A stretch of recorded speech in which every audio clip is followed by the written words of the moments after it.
Mikhail Afanasievich Bulgakov, The Devil's Scribe, 1891 to 1940. Birth in Provincial Quiet, Chaos on the Horizon.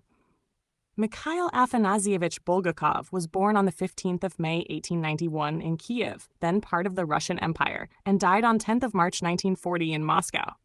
He emerged from a scholarly household in a provincial city where intellectual seriousness coexisted with domestic routine, and where history had not yet announced itself as catastrophe.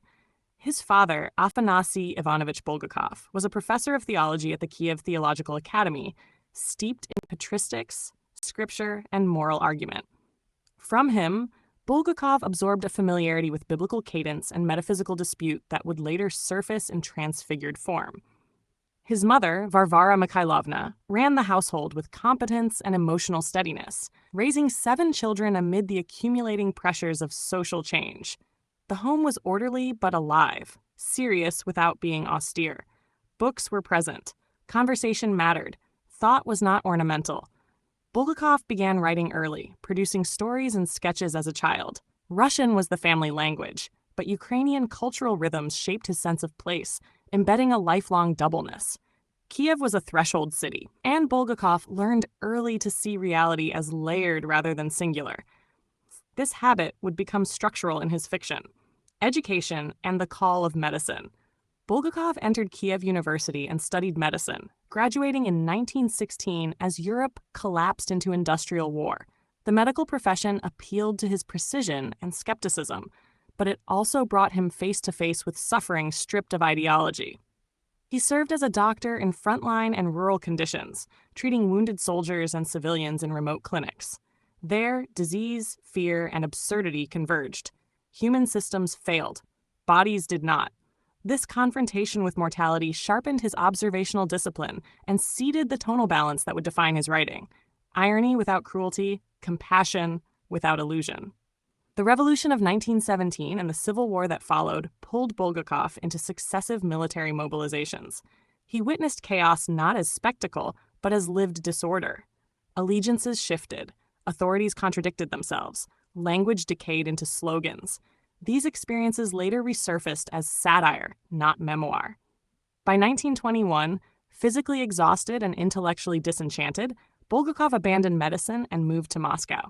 The stethoscope was replaced by the pen. Diagnosis would become metaphysical. Transition to literature and early struggles. Moscow in the early 1920s was a city of promises and prohibitions.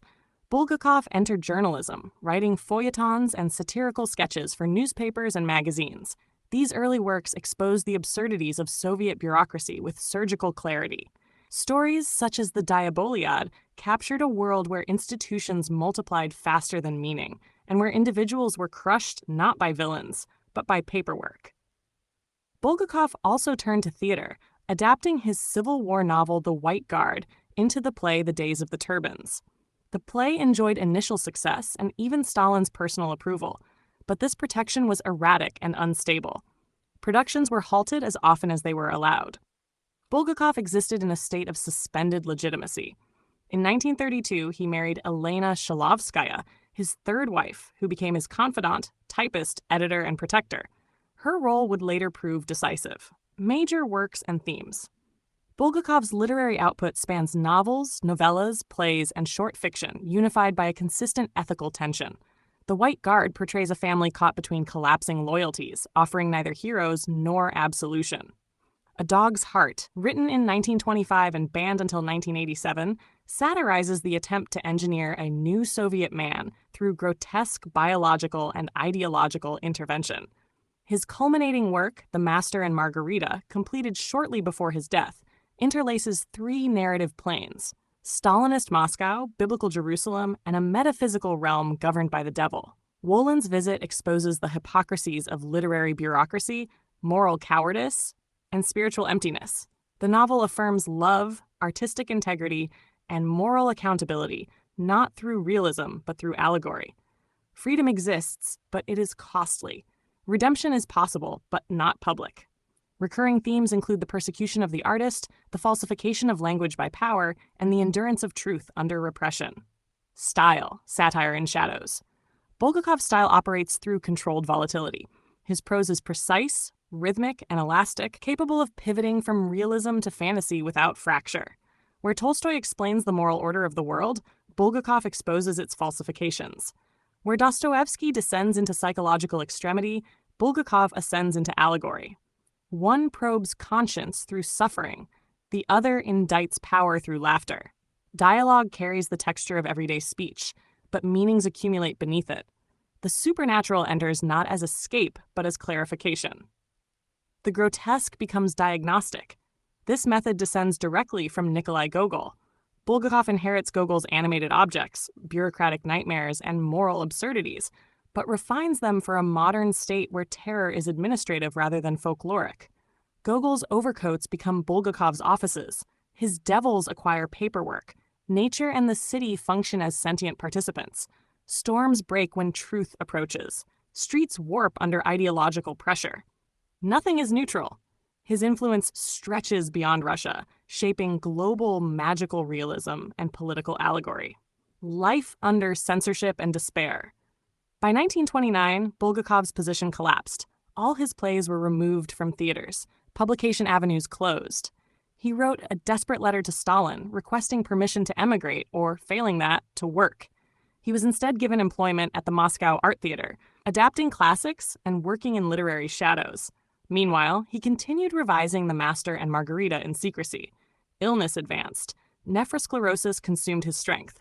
Alina transcribed his dictations as his eyesight failed. The novel became an act of endurance rather than ambition. Death and posthumous recognition. Bulgakov died on the 10th of March 1940. His funeral was restrained, his reputation uncertain. Most of his major works remained unpublished. During the Khrushchev thaw, the Master and Margarita finally emerged. Serialized in Moskva magazine in 1966 to 1967, heavily censored but unmistakable. Readers copied missing passages by hand. The novel circulated as revelation. Subsequent restorations confirmed Bulgakov's stature. Manuscripts, indeed, did not burn. Place in Russian literature. Bulgakov stands at the hinge of Russian literary history. He extends Gogol's grotesque into the machinery of totalitarian modernity. He rejects both Tolstoyan moral exposition and Dostoevskian spiritual torment in favor of satirical metaphysics. His influence stretches beyond Russia, shaping global magical realism and political allegory.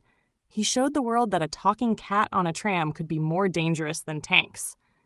He taught that power fears laughter more than accusation, and that imagination, once released, outlives every censor.